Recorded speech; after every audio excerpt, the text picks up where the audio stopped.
মাননীয় সদস্য মোহাম্মদ আবুল কালাম একটি সম্পূরক প্রশ্ন করতে পারেন। মাননীয় স্পিকার, আপনাকে ধন্যবাদ। আমি মন্ত্রী মহোদয়ের নিকট আমার সম্পূরক প্রশ্নটি হলো, আমরা বর্তমানে ইরিগেশন বা ফসলাদিতে ডিপ টিউবওয়েলের মাধ্যমে বিদ্যুৎ অথবা ডিজেলের মাধ্যমে পানি সরবরাহ করে থাকি।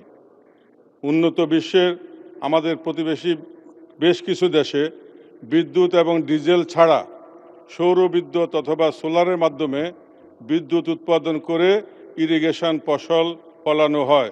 তাতে আমাদের বিদ্যুৎ এবং ডিজেলের সাশ্রয় হয় এবং এতে একটা ডিপ টিউবওয়েল পরিচালনা চালাতে বা এটার উপরে যে সৌর বিদ্যুৎ ব্যাটারি সহ চালিত হয় তার দাম পড়ে 6 থেকে 7 লক্ষ টাকা।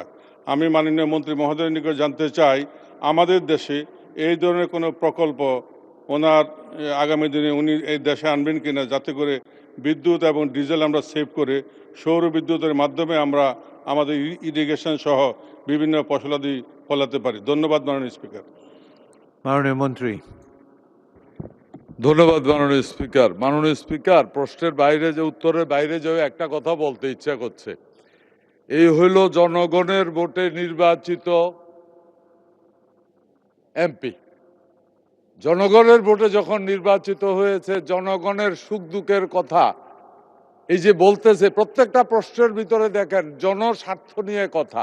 জনপ্রতিনিধি নির্বাচিত হইলে এই হইল জনগণের লাভ। বহু বছর ধরে জনগণের নির্বাচিত ছিল না বলে এই প্রশ্নগুলি আসে না।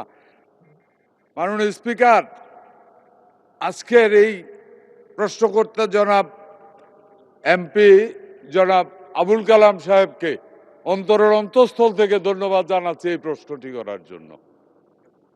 সত্যি এটা একটা প্রবলেম। আমি আপনাদেরকে মাননীয় স্পিকার আপনার মাধ্যমে সবাইকে একটা সুখবর দিতে চাই। আমরা আশা করি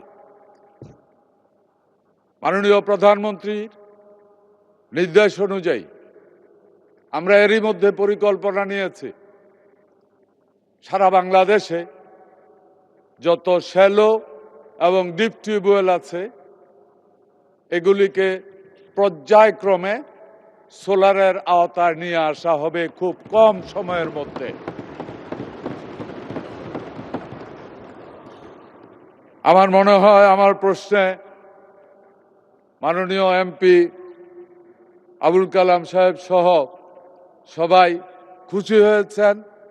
আপনাদের সহযোগিতা চাই, আপনাদের দোয়া চাই, যেন দ্রুততম সময়ের মধ্যে এটা আমরা শেষ করতে পারি। দেশের জন্য অনেক বড় ধরনের একটা কল্যাণকর কাজ হবে। ধন্যবাদ মাননীয় স্পিকার আপনাকে।